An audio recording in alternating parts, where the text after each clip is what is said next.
Here are 7 of the best glute exercises that you can do at home.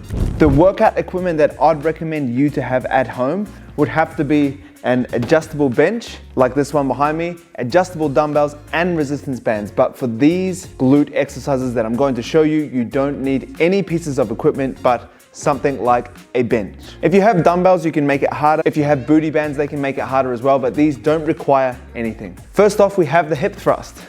Now what we want to do is put our upper back just below our shoulder blades on the bench.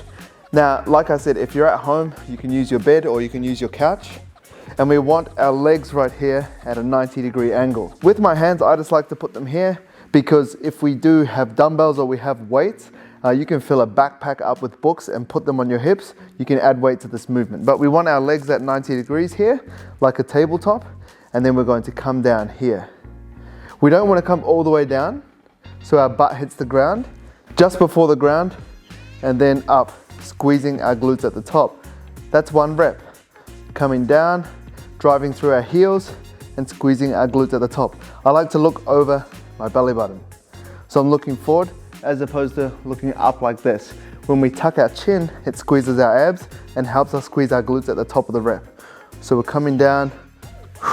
I like to lift up my toes sometimes to really focus on driving through our heels because the heels is the gateway to our glutes. So that's number 1 right there. And if you do have booty bands, you can make it harder. So I've got these booty bands here. Different colors represent different resistances. So I'm going to grab the black one, which is the hardest, and we want to put it just above our kneecaps. So one leg in here. Same setup. Now I'm adding in abduction. So I'm trying to abduct my knees out, training my abductors. So same thing, now I'm trying to push my legs out, but I'm coming down, squeezing my glutes. So now it's harder. Because if I let go, the band's gonna pull my knees in, but we don't want to hip thrust like this. We want to drive it out, squeeze here, squeeze here. That's the hip thrust. Moving on to exercise number 2 is the glute bridge. So this is literally just the same thing, but it's a regression from this exercise and we're doing it from the floor. I'm gonna keep the band on just to make it a bit harder. I'll turn sideways so you can see. Right, same position, elbows here. I can hold a dumbbell here if I wanna make it harder. Other than that, I'm coming up, squeezing my glutes.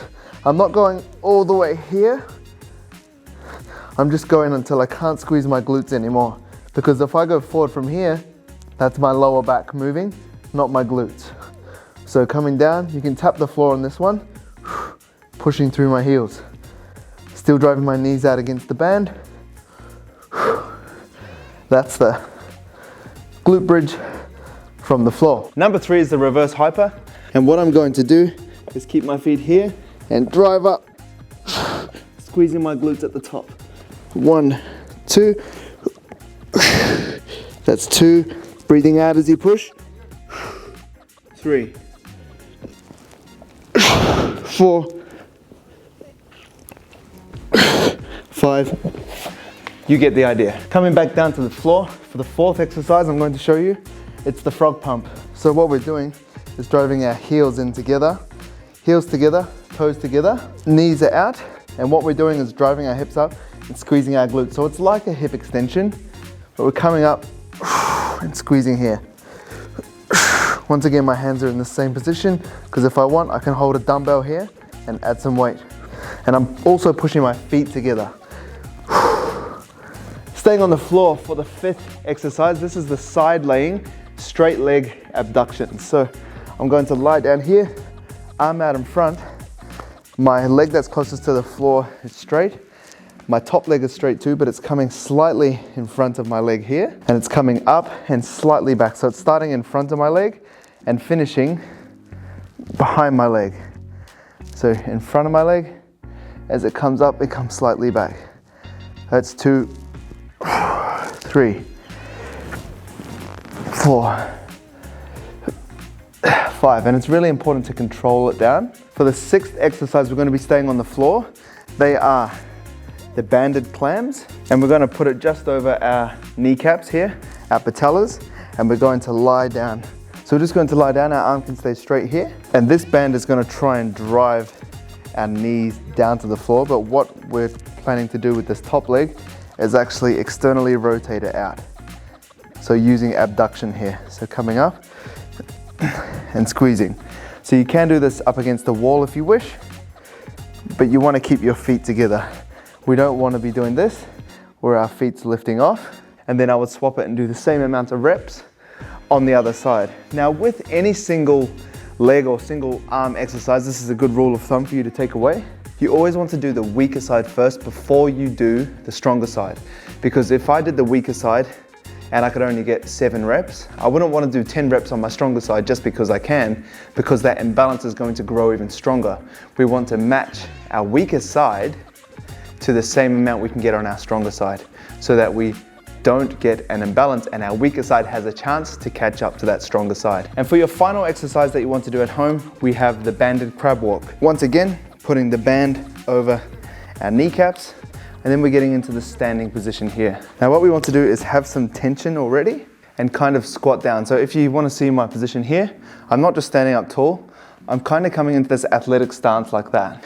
I'm not knees forward, I'm kind of butt back. I take a bigger step with my outside leg, and then with my inside leg, I just want to take a little step so there's still tension on my glutes. Because if I come all the way here, there's no tension anymore because the band's not really pulling in. The more the band is stretched out, the more it's trying to pull my knees in, therefore the more my glutes have to work to keep it out. For the sake of this video, I'll just do 5 this way and then 5 back. So I'll start from here. We go 1, 2, 3, 4, 5, and then heading back. 1, 2, 3, 4, 5. We don't want it to look like this. Because as you can see, there's a lot of tension and then there's no tension. A lot of tension, no tension. A lot of tension, no tension. What we want to do is have tension on throughout the whole time under tension for the glute. Now these were just 7 exercises that you can do at home without any equipment but a bench and some bands. If you have adjustable dumbbells at home, like I do over here, you can open up an entire different can of worms. You can do Romanian deadlifts, you can do lunges, you can do reverse lunges, you can do split squats, you can do goblet squats. There's so many options that you have when you have these adjustable dumbbells. These don't require any equipment but bands and a bench. But I always recommend when I can the home setup. You want bands like this, like booty bands. Also longer resistance bands if you want to train your whole body. You can do lat pull downs, you can do bicep curls, you can do bends over rows with bands. An adjustable bench and adjustable dumbbells. That's the ultimate home setup. More videos coming soon.